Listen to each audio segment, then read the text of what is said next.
Welcome to What's Going On, the weekly podcast and videocast of First United Methodist Church in Yankton, South Dakota. Hi, and welcome to this week's episode of What's Going On. I'm Pastor Katie here at First United Methodist, and I'm glad you could join me for this episode. Now, I did say in worship and on the last episode that this week I would have River City Domestic Violence Center, their director, Cassie Nagel, with me on the podcast. Unfortunately, Cassie is under the weather, so we've rescheduled for next week. This is not a ploy to just keep you coming back to the podcast, although if it works, I might do it again in the future. But do look for Cassie next week. We definitely wish her well and hope that she feels better soon. And so this week, I thought I would talk a little bit about Lent and Ash Wednesday and Mardi Gras and all the things that we have coming, because we are entering into a season that is very important in the church, beginning next Wednesday. And so I want us to all be prepared for it, to understand it.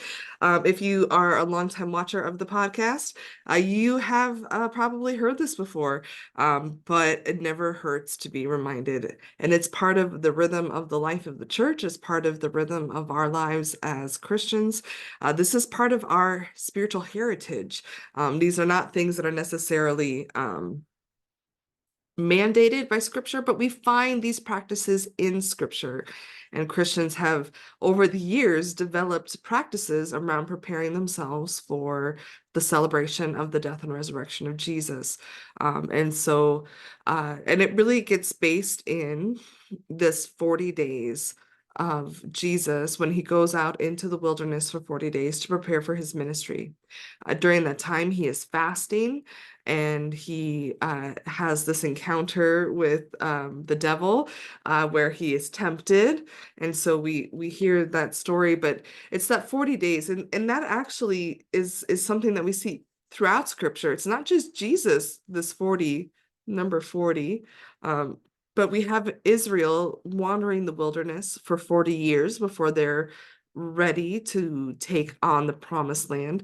And then you also, Paul, later in his ministry, when he's doing that transition between Saul, the Jew of Jews, and the persecutor of Christians, when he takes 2 years, and then has preparation to become Paul, the apostle to the Gentiles. And so Lent is a 40-day season where we are preparing ourselves for the gift and the transformative power that comes through Jesus's death and resurrection.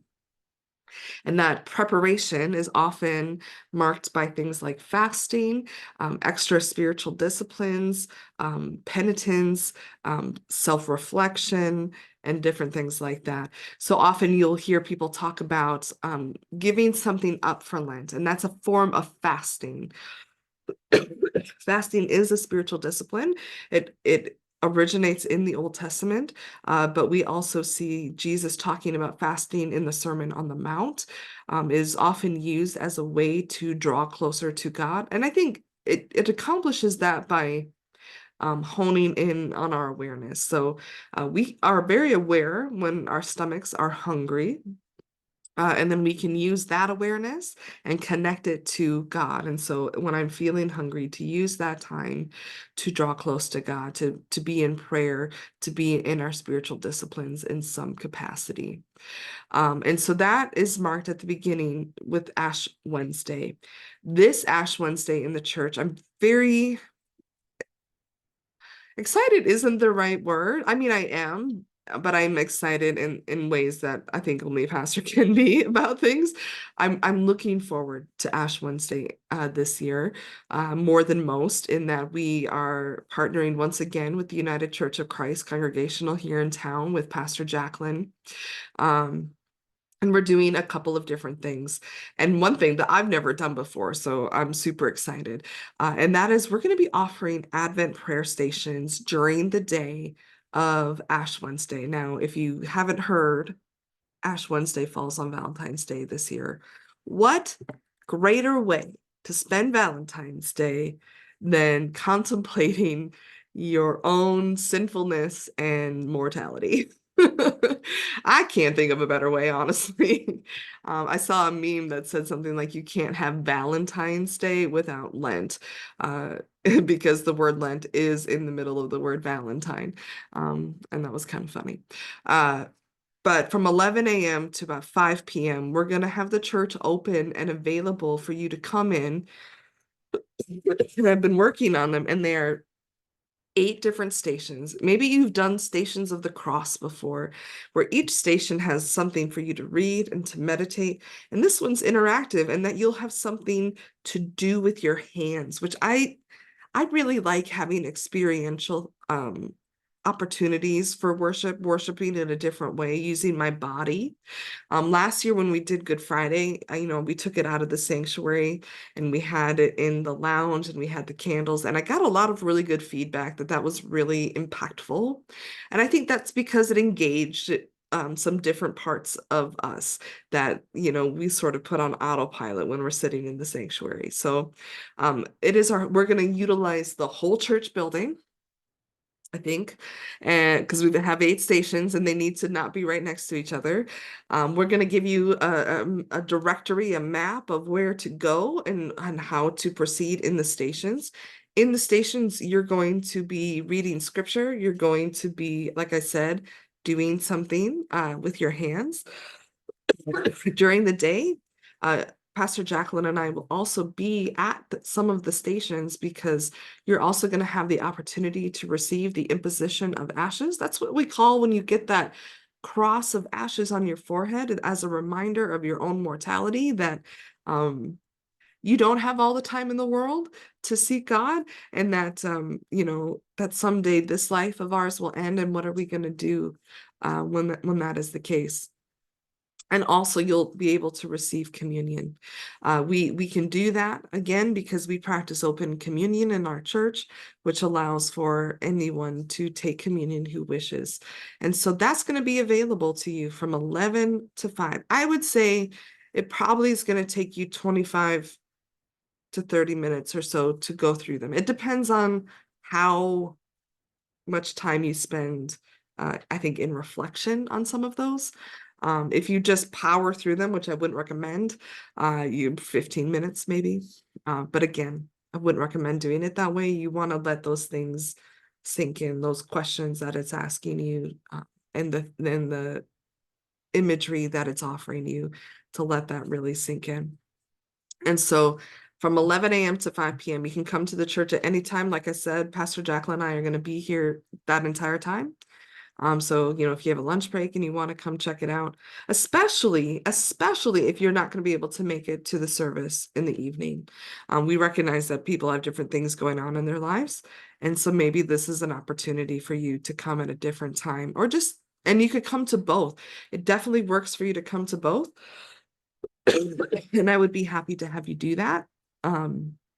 Again, because they're such different experiences. So that's this Wednesday from 11 to 5. At 5:30, we're going to be offering a meal for anybody to come. We always have a meal here on Wednesday nights. Often it's for the kids for 6 to 5, and people kind of connected to that in some way, shape, or form. But the meal this coming Wednesday, we expect and hope that you would come and eat. And then the service is going to be at 6 p.m. At 6 p.m. Normally I do these services at 7 p.m., but we're going to do them at 6 because we want you to come to the meal. And it flows then within our kids' normal 6:05 time. We have some of our older kids are going to be singing a song, and I love that. I love involving kids in these special services and helping teach them at a young age what these are and what we're doing and why they're important. And then, excuse me. And then we're going to have a worship service. Pastor Jacqueline is going to be preaching for that service. One of the things we've decided in our partnering for these special services throughout the year is that, one, we alternate the services, or activities that we're doing together. We'll alternate who is hosting, but then whoever is hosting, the other pastor is going to preach. And so if you attended the Blue Christmas service, I gave the message over at the UCC church because they were hosting.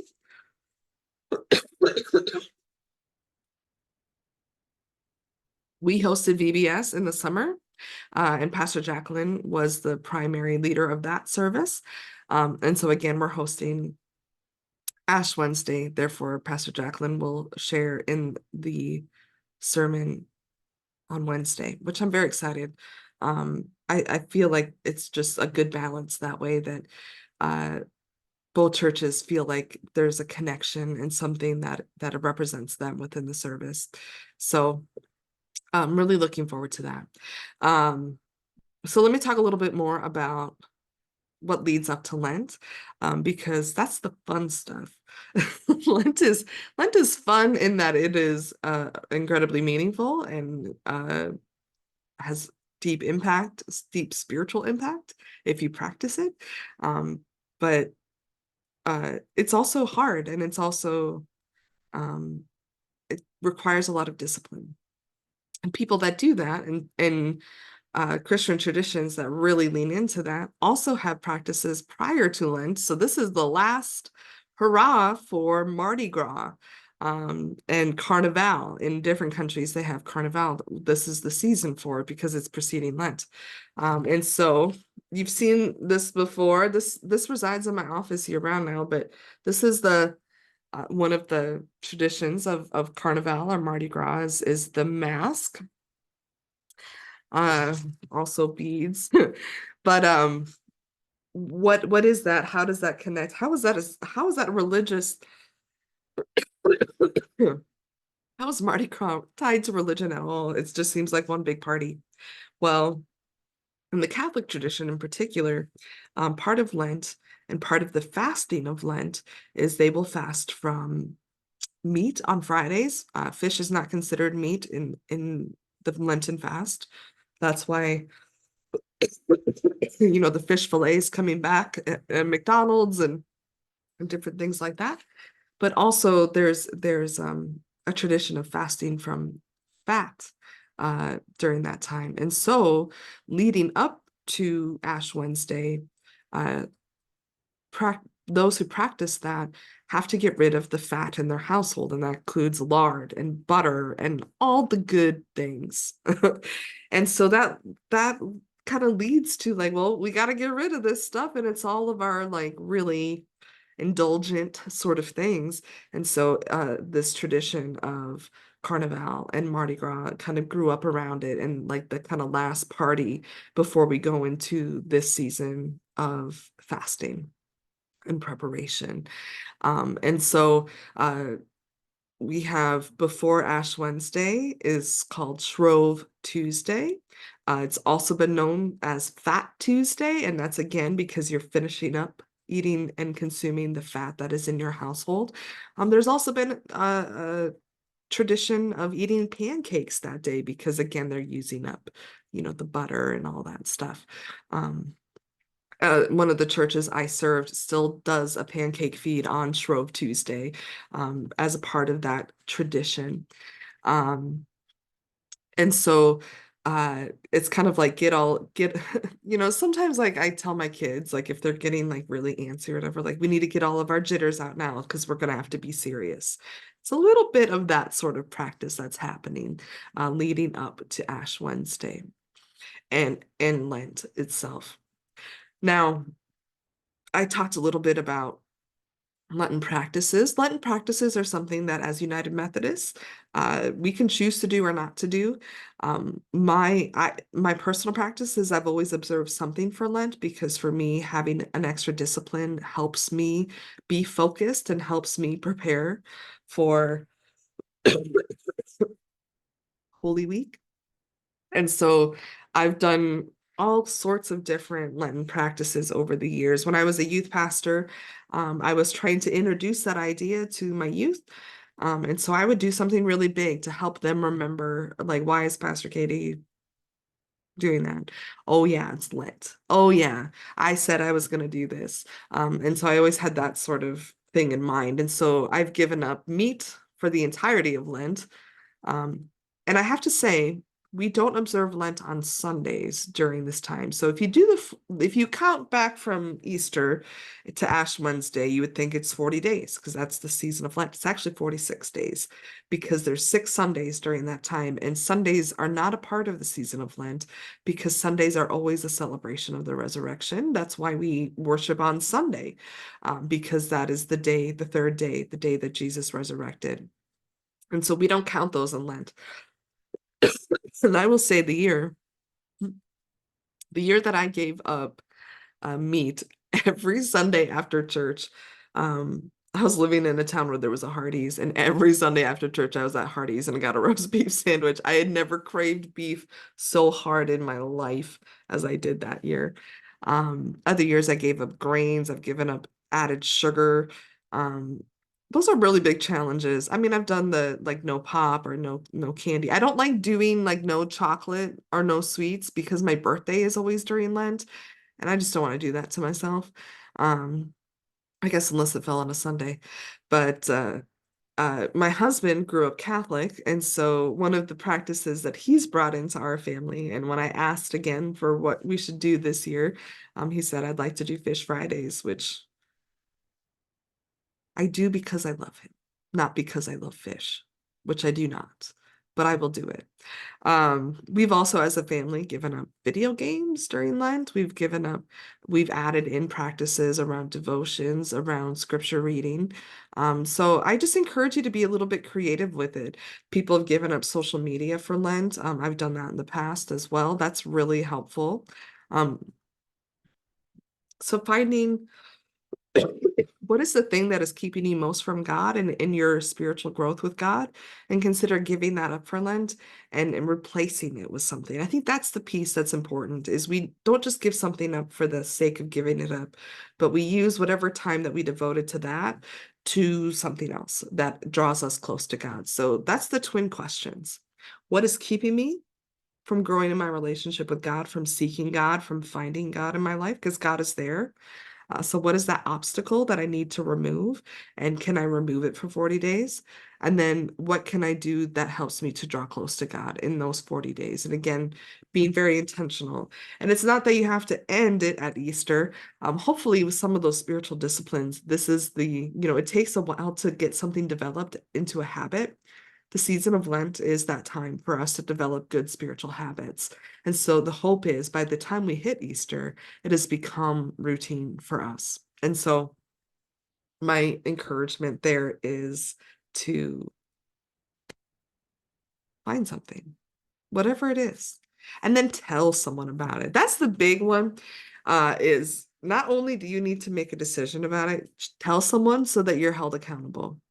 Because you can make a decision, but if you don't tell anyone, you can change your mind, right?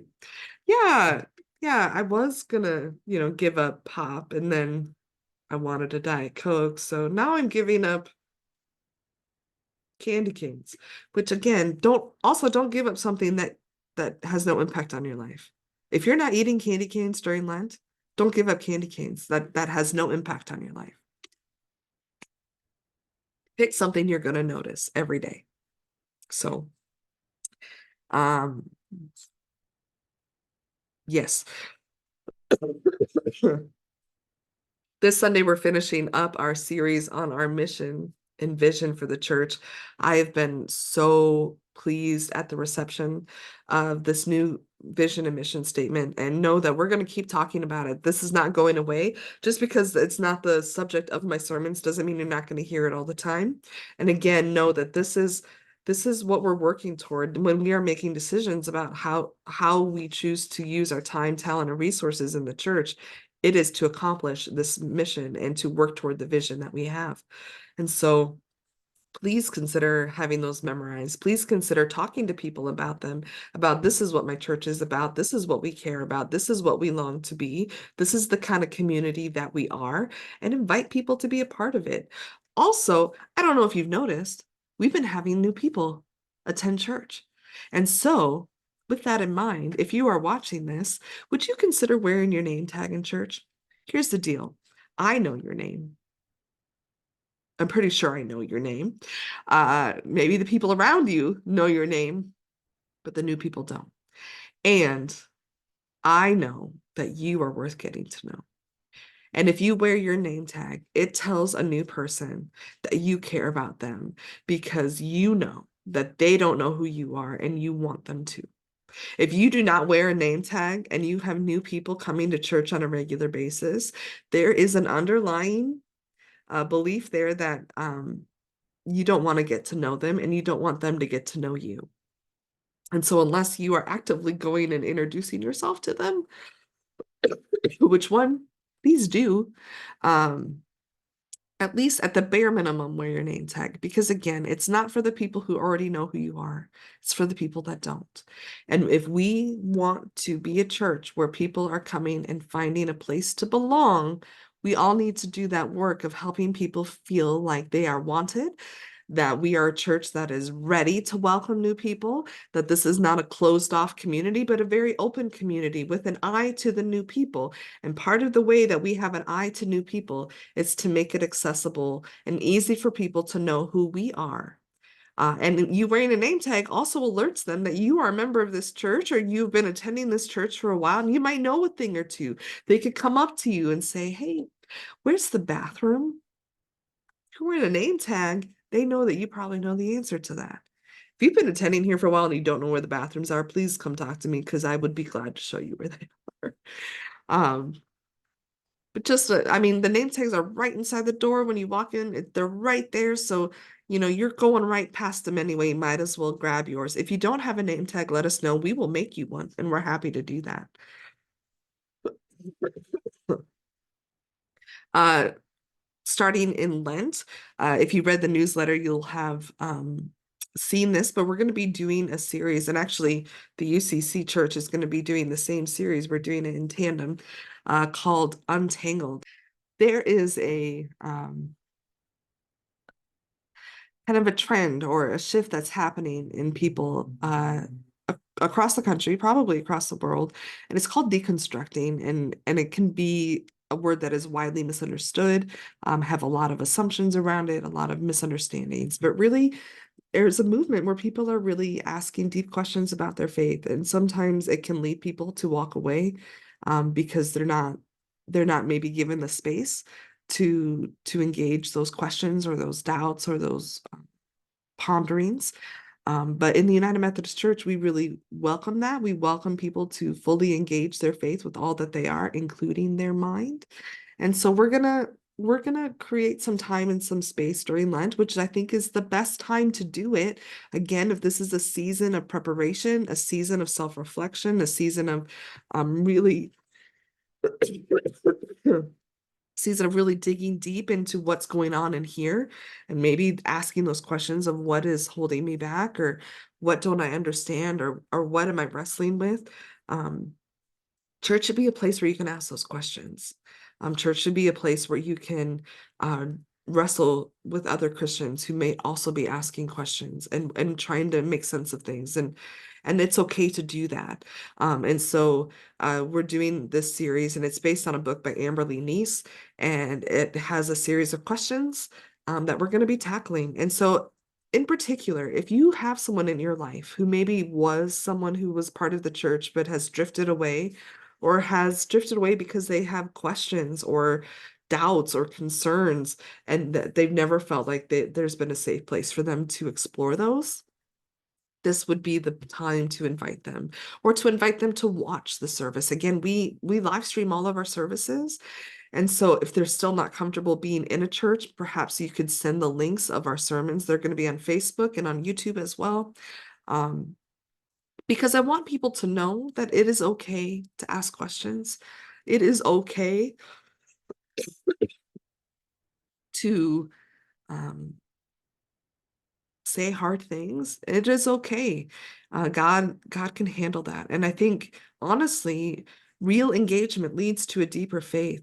I would much rather have people have deeper faith and ask hard questions and know that they can wrestle with things and maybe not come to all the same conclusions as someone else and still have a place to belong, than for someone to feel like um, if I don't adhere to this very, specific set of belief systems exactly as you want me to, then then I don't have a place in the church.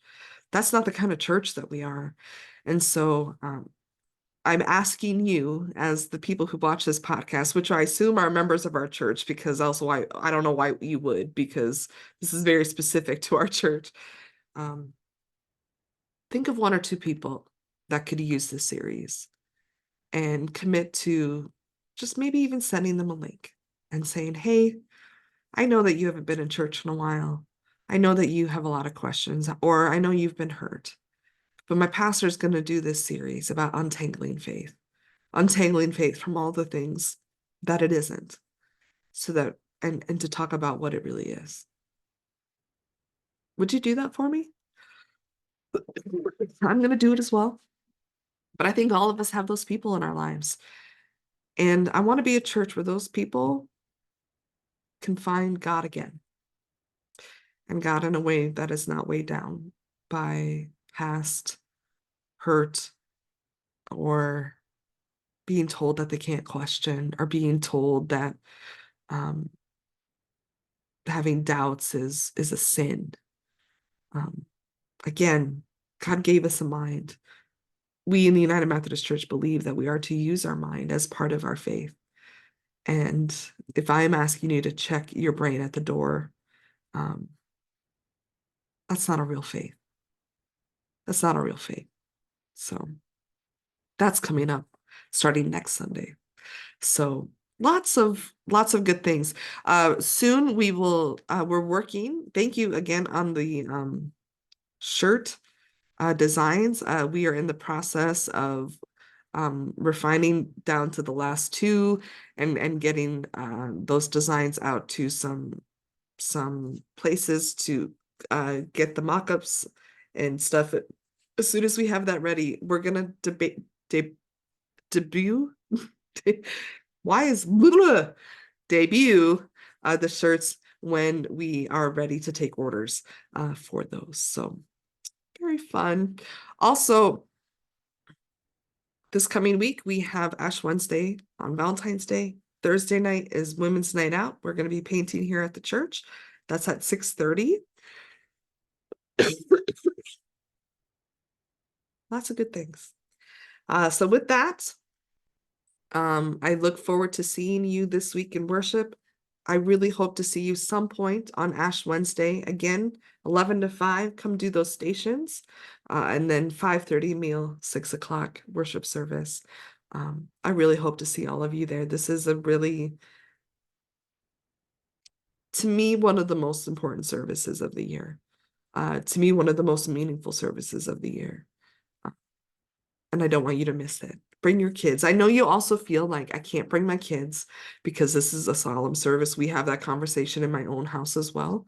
If you're able to, maybe bring your kids to the stations, because again, giving them the ability to hold things and crush things and write things, and I think they would really find that meaningful. And if you come for the meal and the service, again, kids are going to be in the service, but also we do have, if you need to be out in the lounge or to spend a few minutes in the nursery. The nursery isn't staffed, by the way. And so we do ask that you not just drop off kids there, because that's not necessarily supervised. And if there is an adult in there, they're not being paid to watch your kids. They're probably in there with their own kids. But use those, because I truly believe kids should be experiencing all of these services. My kids, who are 6 and 4 and 2, well, the 2-year-old not so much, but my 6 and 4-year-old and I have conversations around death and around what happens and around heaven and things like that. It's not too early, because it is a reality of life and they will have to deal with it. And wouldn't it be better for us to lay a solid, strong foundation to have those conversations, so that when the time comes that they have to face it in their life, it's not a wholly new thing to them, that they've been talking about it, that they understand that God is there. And so just another 2 cents. All right. So with that, I'll see you soon. Until then, take care of yourself and God bless. Thank you for listening to this episode of What's Going On. We'd love to have you join us for worship here at the church on Sundays at 10 a.m. You can also find us online via our website at firstumcyankton.org or search for us on YouTube.